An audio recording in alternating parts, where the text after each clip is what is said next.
Good morning. Thanks to everyone for being here. I know it's a little bit early, and yesterday was a big day. And I know we're running a little bit late, so I'm just going to kick right off.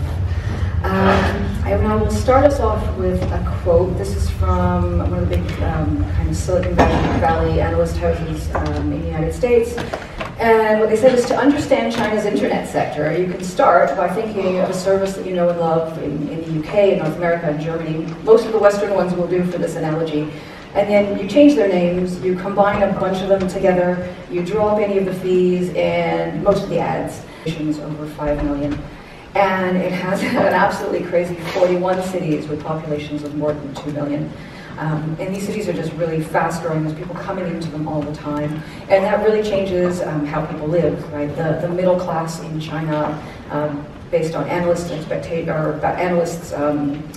analysis, the analysis of analysts, is growing at a rate of about 80,000 people a day, right? So just constant change, constant number of people who all of a sudden have needs that they maybe didn't even have the month before and the year before, and all of a sudden there's things that they need to acquire, things that they want to do. And so, you start to see this picture that kind of like the quote at the beginning, it becomes this amalgam of models that we have in the West as very separate companies that kind of get all blended into one, and Alibaba has kind of cherry-picked bits of the model that works for the various sites and the various properties. And you'll notice I've got PayPal on there, and we'll talk about that in a moment as well.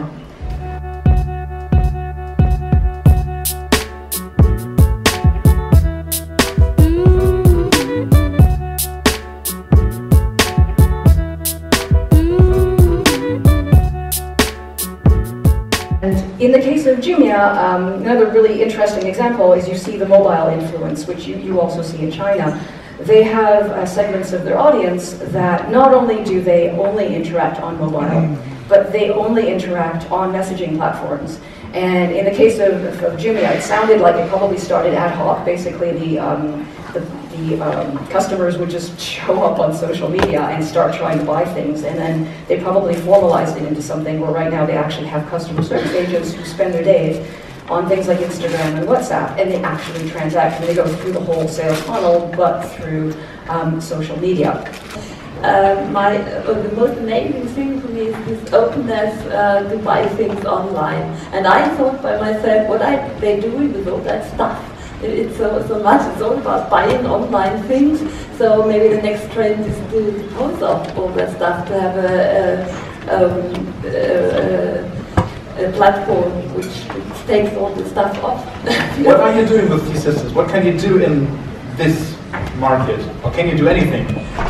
Yes, I hope.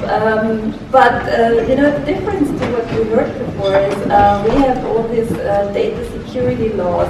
Just in this morning, I read that the European Court of Legacy of Justice decided that wireless LAN has to be protected by password. So I don't know if this is the same in China.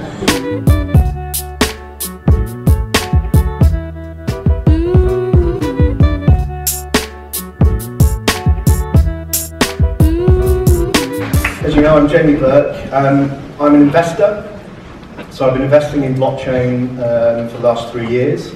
I invest with a group of other people through something called Outlier Ventures. And I also run the largest network of professional blockchain investors. So when I say professional, that's quite an important thing, which we'll come to understand a little bit later, because there's lots of retail investors who are very active in the space. So really, when I'm talking about blockchain, for me, to contextualize what the opportunity is, we're talking about Web 3.0.